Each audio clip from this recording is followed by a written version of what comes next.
Hi, everyone. My name is Adam Weisman, And I'm Michael Sau. and today we have a virtual lesson for you guys all about stress.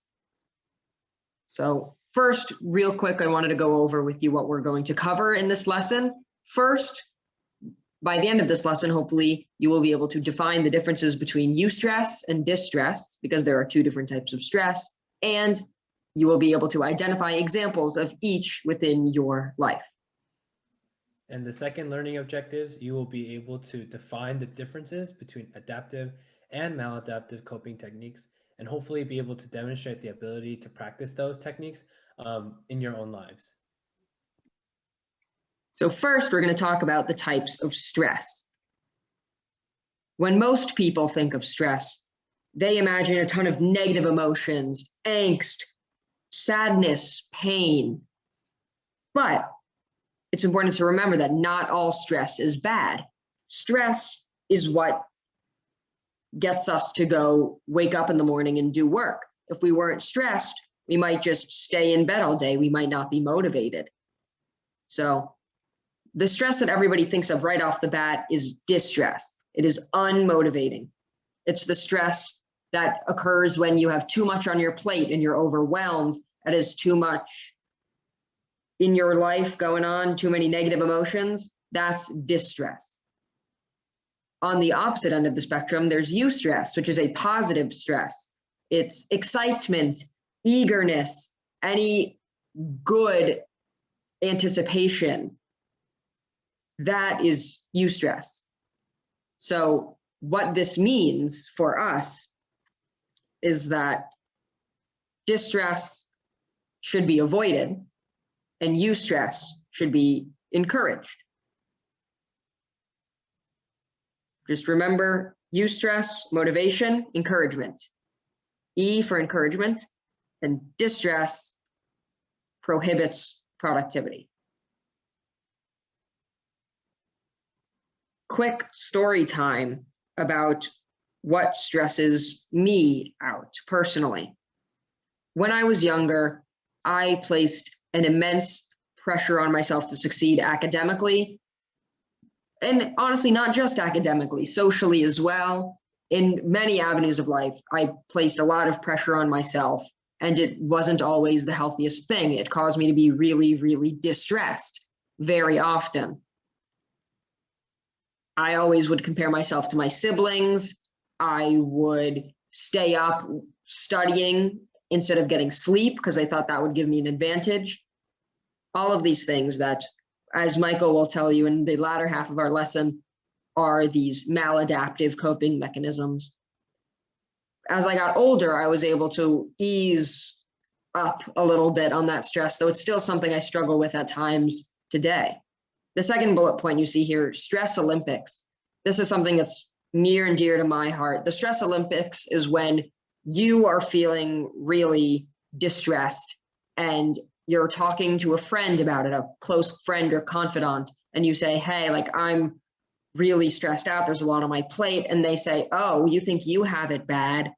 Here's what's going on in my life. That's called the Stress Olympics. Sometimes it can feel like your stress doesn't matter compared to other people's stress. And I want to make sure that the person watching this knows your stress is valid, no matter how small it seems to other people. If it's stressing you out, that is okay. It's valid, it's normal. Accept it and don't let anybody tell you that you are stressed over nothing. So now how I dealt with stress and how I dealt with the Stress Olympics. I try my best to keep a positive mindset, and it's hard, but there are things that help me. Music helps me a lot. Any sort of artistic expression, whether it's drawing or creating music, writing plays, all help me. I love to bake. I love to cook. These are all things that I can do to get my angst out, to get my anxiety out, so I could focus on other things. So, Michael, I have a quick question for you about stress. Where do you feel stress in your body? What is your bodily reaction to being stressed out? Both eustress and distress. That's a really good question. I think For me, when I'm feeling really stressed out, um, if it's eustress, um, I would describe it as, in a sense, like the jitters. And so for me, it's like this feeling of like adrenaline rush. And so I remember when I was swimming in high school, and even in middle school during our meets, like right before, I would get the jitters, right? This adrenaline rush. And, this was, this good type of stress that I really wanted to take advantage of when I was swimming. But when I'm feeling distressed, there are times when I have, things like headaches, and things like that, especially like maybe there's like a big exam coming up, and I don't feel as prepared. And so I'm really stressed about it. Um, and in those cases, I get things like headaches and things like that. Gotcha. So you get sort of this eagerness to participate when you get this eustressing type of stress. And when you get more distress, you become more unable to do things. You sort of retreat back into your shell, right? Yeah, I would say so, for sure. Yeah, I definitely feel the same way. I did theater in high school, and on nights of shows, I would be stressed out of my mind, but it would always be this eustress. Like you said, how it helped you at your swim meets. It's that energy you could harness and use for good. I felt the exact same way. I would take that nervous energy, that eustressing energy, and pour my heart and soul into the performance that night. So it's a great thing. So thank you for sharing that. As I was saying earlier, stress is normal. It is okay to be stressed. The goal is to eliminate as much distress as possible. Distress. We want eustress. Eustress is good. That's the key takeaway here, is that we want to minimize distress, encourage eustress. Or if you are a fan of alliteration, diminish distress, encourage eustress. Got the double D's and the double E's. Michael and I have this fun little activity for you that we are going to participate in as well. First, Michael, let's do this together. Exams. When you have an exam coming up, is that eustressing or distressing? I think for me, it would be distressing. What about you? For me, I would say it depends on the class. Sometimes I have an exam where I'm really excited to show my professor what I've learned. Other times I'll have an exam where it's like, oh no, I don't think I'm going to do well in this. I'm super scared. I need to like stay up all night and study, you know? Yeah, that is true. So I just want to say, during the video, feel free to pause, and take a minute for yourselves to also determine if it's eustress or distress, while we do this. Yeah. Next, roller coaster ride. I'll go first this time. Immensely distressing Oh, for wow. me. For me, oh, go ahead. No, you go. Yeah, for me, I love roller coasters. I love that feeling of like adrenaline and coming down, like right as you're at the top, you go all the way down, and it's just like this crazy feeling, and I love it. So I would consider it eustress. Gotcha. I get it. I think I would probably like roller coasters more if I was tall enough to ride them for a majority of my life. But it took me until like my freshman year of college to be tall enough to ride on roller coasters. So haven't been on that many. So maybe I'll try some more and channel my inner Michael eustress and get on some roller coasters. Public speaking. Fun fact, public speaking is like the #1 most common fear in humans. More people are afraid of public speaking than they are of death, which I think is insane. I love public speaking. Like I said, I'm a theater kid. I study theater at Emory. Public speaking is one of my favorite things. Wow, I think I'm gonna have to disagree with you on that one Oh, again. I'm very scared of public speaking. When it comes down to it, I think like I get kind of nervous and really stressed, and I can't really harness that eustress as you would say you'd have. So for me, it would be distress. gotcha. So yeah, hopefully you guys get the gist of this activity. What we want you to realize is that stress is different for everybody. What I find exciting, exhilarating, Michael can find terrifying, and vice versa. And again, normal. Michael, take it away. Perfect, perfect. Thank you, thank you. So now we're going to go through coping mechanisms. So I want to first define what a coping mechanism is. And so coping mechanism is really an action that helps you to de-stress. So we're going to consider these coping mechanisms adaptive and maladaptive. So for adaptive coping mechanisms, we're going to consider them low risk. And so these are sort of coping mechanisms that allow you to de-stress in a way that if you're able to use them moderately, does not have a long-term health effect on your body. And so these include things like talking to your friends, humor, going outside, playing video games, or even playing sports with some friends.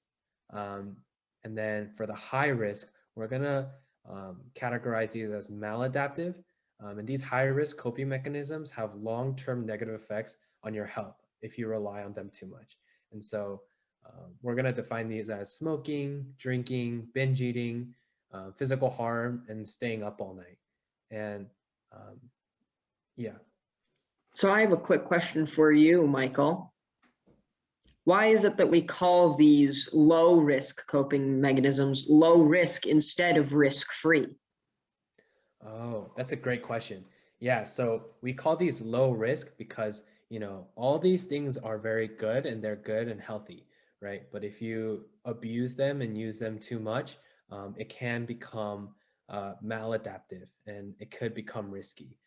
One thing I can give an example of is talking to friends. Maybe talking to friends, relying on your friends too much, and you potentially staying up all night every day can lead to a lot of health consequences. And so being able to moderately use all these things is something that we really want to emphasize.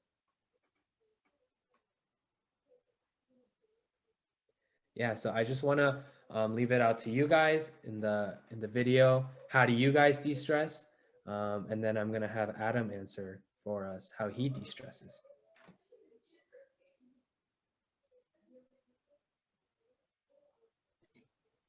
I will go first. My primary method of de-stressing nowadays is baking.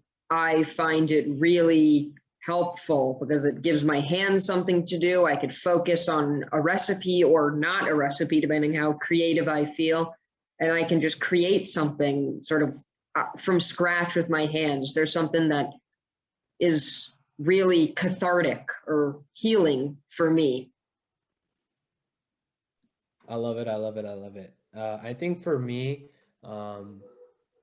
I have found a lot of joy in just being outside. And one thing that I've been doing recently is playing basketball with my friends. So we recently found like a nearby park near where I'm living right now. And, every weekend I just take the morning to de-stress, play basketball with friends, and kind of, help me to cope with all the stress that I accumulated throughout the week.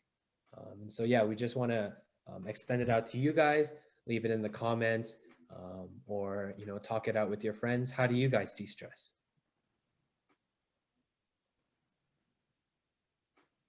Great. And so the last thing that we're going to do today is walk through a case study. And so this case study is sort of a scenario of this guy named Jordan. And so I want you guys to take a minute, read through the case study, and then I will ask a couple questions regarding this case study. So pause the video, and then I will ask questions.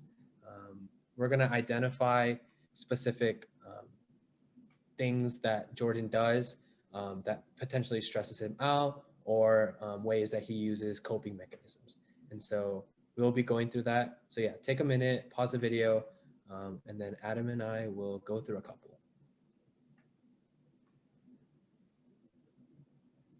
All right.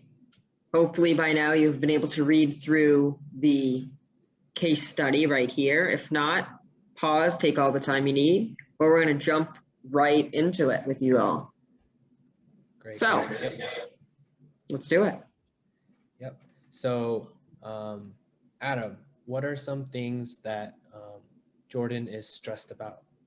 So, some things that stood out to me was that he has a test coming up that he's super stressed about.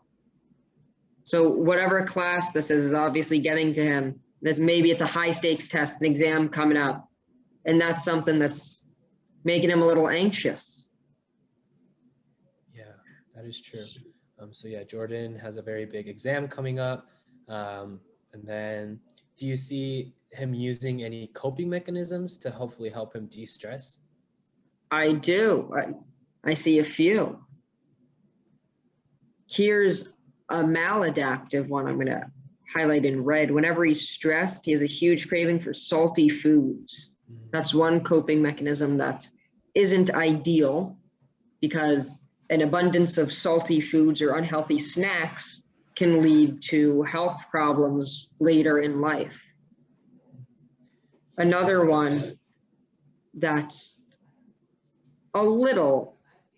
more of a positive and low risk adaptive coping mechanism is he relaxes by playing video games. However, as we talked about before, too much of it can become higher risk. He stayed up past midnight playing video games sometimes. So sometimes he takes it a little too far. But tonight, fortunately, he did not. He went to bed early. Yeah, those are all really good coping mechanisms, or just the coping mechanisms that Jordan used. I just want to emphasize again that these are sort of coping mechanisms that, if used moderately, is okay, and can become adaptive. Even the one with the salty foods, sometimes, I think for me personally, sometimes I, crave chips, and that's how I de-stress.